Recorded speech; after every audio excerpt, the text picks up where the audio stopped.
Hey guys, welcome back to the second part of January for episode 9 of the Plymouth Argyle Career Mode. This month we've got a tricky away day at Exeter in the local derby before travelling to Hull in the FA Cup. We'll round off the month with Wycombe at home and also transfer deadline day. Really excited to try and end this month, get the deals done, but first we've got some big ties to focus on. Our first game is a trip to Exeter, our local derby for the season. We were really confident and played really well in the first game against them in the season, and I'd really like us to repeat that.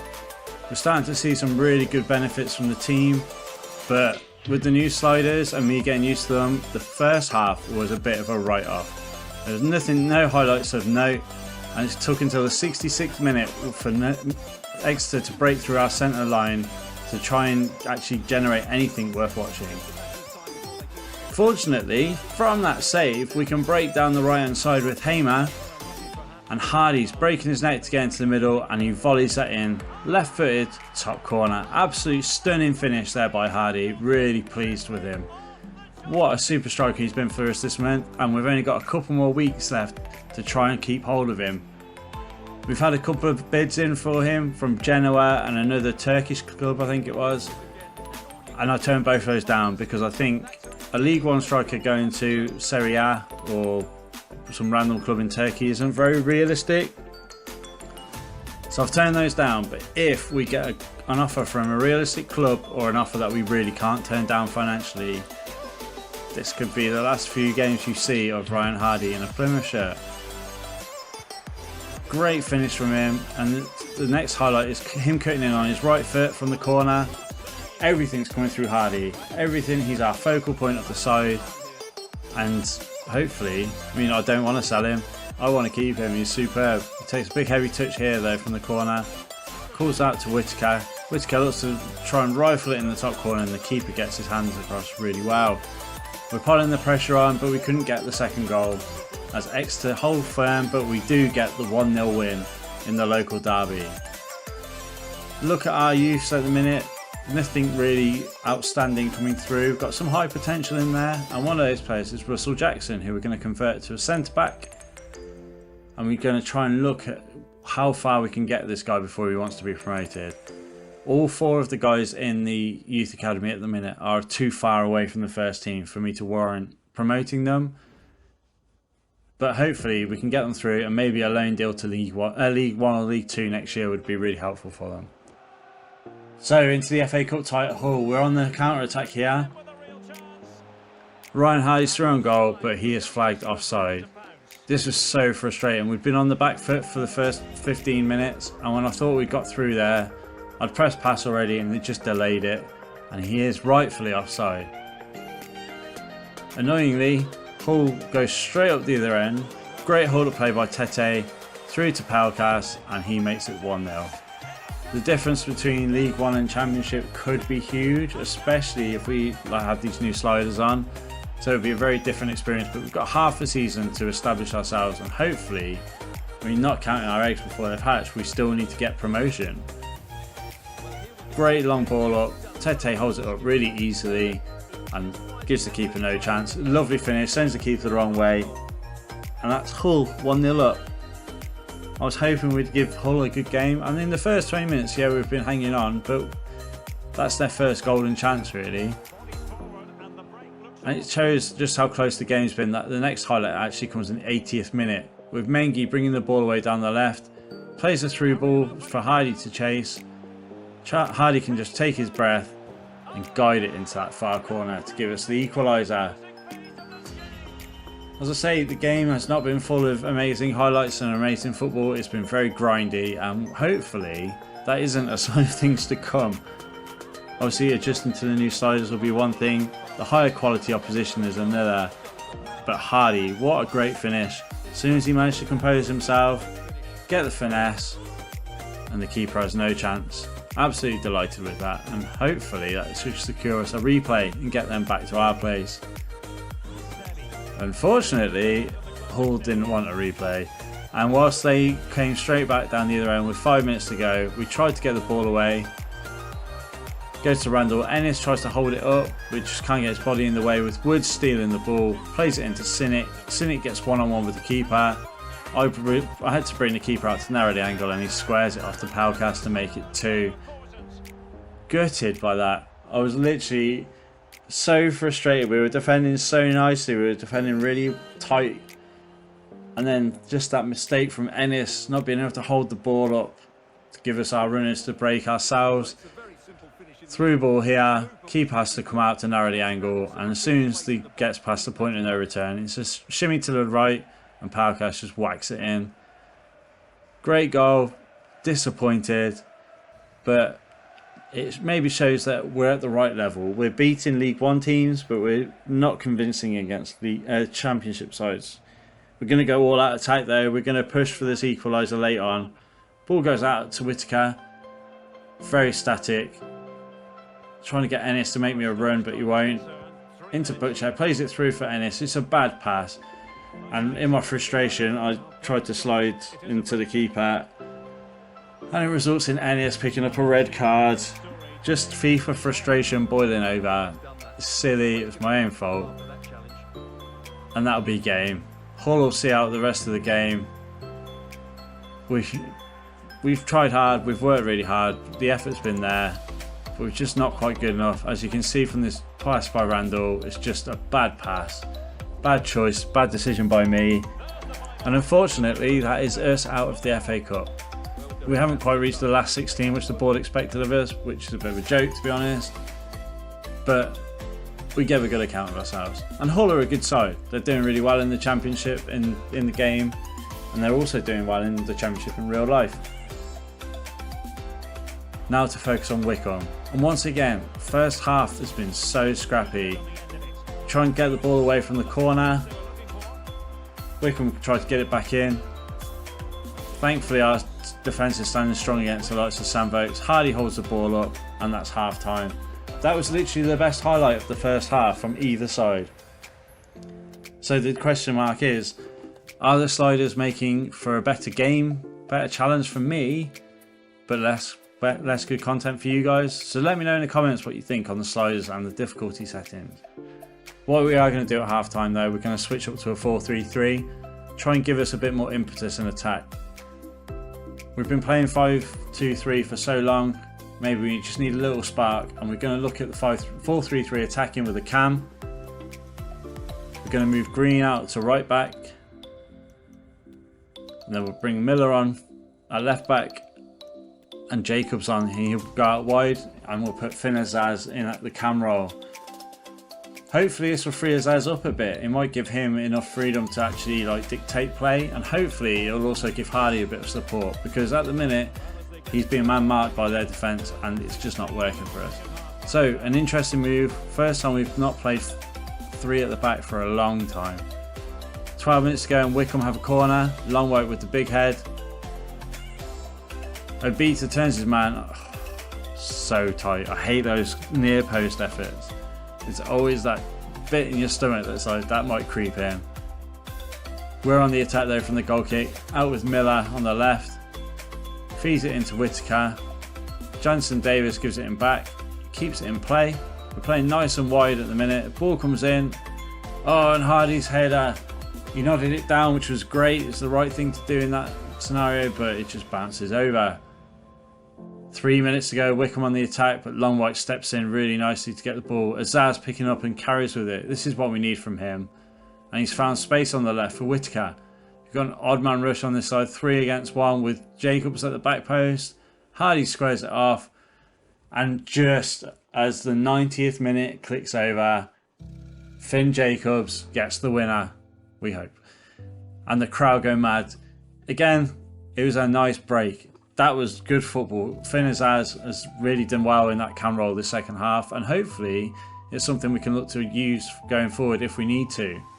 We have got different targets in the transfer window, and if we get who we want, then Azaz will revert back to wide, but at least we know he can do a job in that middle field, in that middle position. Jacobs, he has scored 2 great goals for us already, 2 important goals, and that one should give us the 3 points here. 1 minute to go. McCleary, who's always dangerous at this level, breezes past Miller. Mengi comes across to cover, he dives in, but thankfully the ball going back out to midfield. Come on, ref, blow up. Ball comes to Scowen. Oh, was very lucky there. Scowen just scuffed his shot or pass or whatever it was and went straight through to Cooper. Huge result there for us, and one that we can be really proud of by the way we ground it out. That is probably the best way to describe this, this episode. We've ground results out. It's not been pretty. We need to work harder at being more creative, but it was 2 good results in the league and we went close in the cup. So transfer deadline day is looming and we finally start making some big moves in the transfer market. First player we bring in is a centre back from Northampton Town. He's a big lad. He's going to line up alongside Mengi, and then we'll still have 1 centre back position to fulfil. Whether we try and bring Lonwijk in on a permanent or not, I'm not sure yet. Lots of players I've been looking at, but our first signing is Tyler McGlaw from Northampton for 540k. He looks like a really good strength player, really quite quick, should do a good job for us, and especially if we are looking to make that step up next season to the Championship. 89 pace, 61 defending, pretty happy with that. 24 years old.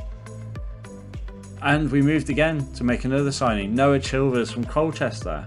Chilvers will go into our central midfield. He'll probably replace Randall initially as the more attacking of the 2 centre mids.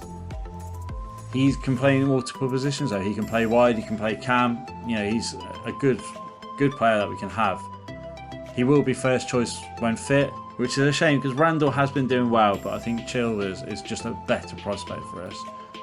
We'll convert him to a centre mid, which will take 19 weeks, and hopefully we can just keep building the squad around these key players. Talking of key players, the message I didn't want to see.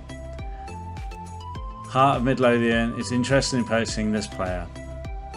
2.4 million is the most that we can expect to get, which is 700k above market value.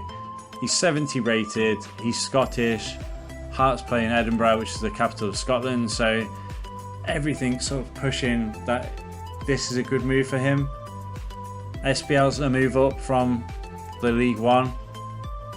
It's just a shame this bid came in, because I think if we got promoted and Hardy was still here, we definitely kept hold of him next season.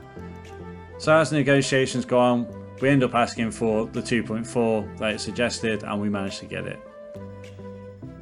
We'll click over a bit more time in the transfer deadline day. And there he goes. Ryan Hardy, what a club legend, what an absolute superstar of this save already, and we're only halfway through the first season. We'll keep an eye on him at Hearts. If we move into a position we can bring him back and it makes sense, there's nothing stopping us.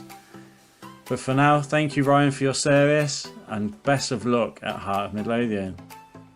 Really, really sad day. Losing him and Mayer in the same window has been very tough, and we need to make sure that we reinvest. We get a C rating, it's a good price. This is what this chief executive told us we'd get. They reckon we could probably have made another 300k. But it's just a sad day. But what it does mean is that as that door closes, we can open another one for a different player. And Johnson Clark Harris is someone who's been on my shortlist for a long time. He's 28, so he's hitting his peak. And seeing Blackburn being interested in him made me pull the trigger and go for him. Spent 500k on him and got rid of Champness, who was one of those freebies that got thrown in. So thankfully we've got rid of one of those. Really pleased. I think that's a good deal. They don't think it is, but again, and it also ticks off one of our objectives. So Clark Harris will come in as our main striker. Next up, I actually moved to bring in Rhys Oates from Mansfield Town as our backup striker. I've been tossing and turning over whether to keep Ennis at the club or not, but in the end I've decided that that's not going to happen, and Oates offers a lot more as a squad player, as a backup striker, than Ennis does. Another deal now for a striker, Tyler Bury from Millwall. Really pleased with this guy. It's a gamble, and it's an expensive-ish gamble for us, 1.6 million. I mean, we got a good deal out of it. I'm really pleased with the deal we got, but he's got a lot of potential and he's got a lot of competition to fulfill. So he'll be coming in not as a striker, but as a winger. And I really feel like he could do a really good job for us next season. Probably this season as well. I want to get him game time. His second position is a left winger. And comparing him to Whittaker, he's pretty good. He's faster, he's got better physicals, about the same for dribbling. But the trouble is, at the minute, because we've been playing Whittaker and Azar so much, they've got all the bonuses added on, which obviously boosts their rating. Another deal from Colchester, Chimadu comes in. He's a young right back. I'm really pleased with this. Buying for the future. Back up to Hamer. I think he's just like, he's got real decent potential, and we're going to retrain him as a right wing back just so he's ready to fit the position that we want him to play. As transfer deadline day trundles to a close, we just check our objectives just to make sure we've done everything that we can. And it's the financial one I wanted to get done this window. We've sold 2 players and we've signed 2 crucial, and we've done that. So all that's left to do really is to see the window out. We've got 3 million still in the budget, which is cool. And hopefully we can do some more business for the end of the season. I did have a look, last hour shopping, night before Christmas style shopping, panic buys, but looking at a backup left wing back with Bramwell, Doherty and Cadden all options. I don't know where my preference lies. Doherty obviously is 23, but he's playing the league above, so I'll have to finish the scout report to make a decision. So our transfers out. Ahmed and Ennis have both left the club. Ahmed's gone on loan, Ennis will leave at the end of the season. Tyler Bury, as we said, arrived from Millwall for 1.6 million. Pleased with that. I think it's a good investment. I really hope he really kicks on for the club. Oates we brought in. We got rid of Rojas, who was one of those freebies that we picked up, the AI picked up. The Heartbreaker, Ryan Hardy, 2.4 million to Hearts. Jonathan Clark-Harris though coming in to replace him, hopefully softens the blow a bit. Troy McClure comes in. Hi, I'm Troy McClure. 540k. Noah Chilvers 1.5 mil. Chilvers I think could be another long-term player for us. Bolton left on a free at the end of the season. Mengi arrives on loan to a view to a permanent deal. And we had a few guys who were already lined up for deals to leave.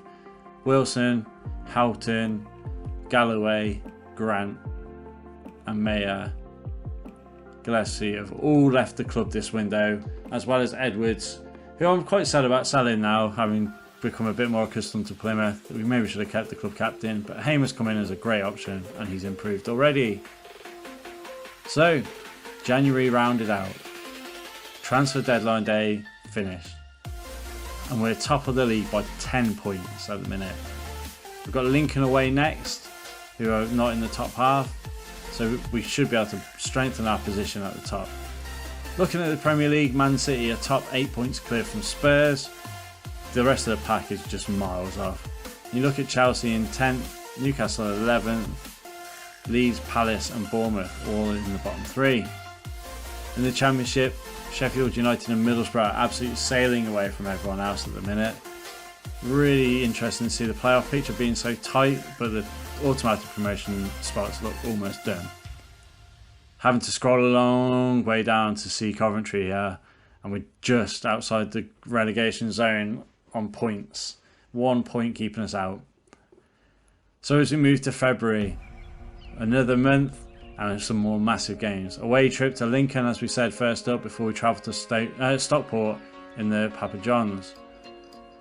Great results last month. Really pleased with how we've got on, and hopefully we can kick on from there. So guys, thank you so much for your support as always. I really appreciate it. Please leave a like if you enjoyed this video. See you next time guys. Thanks again.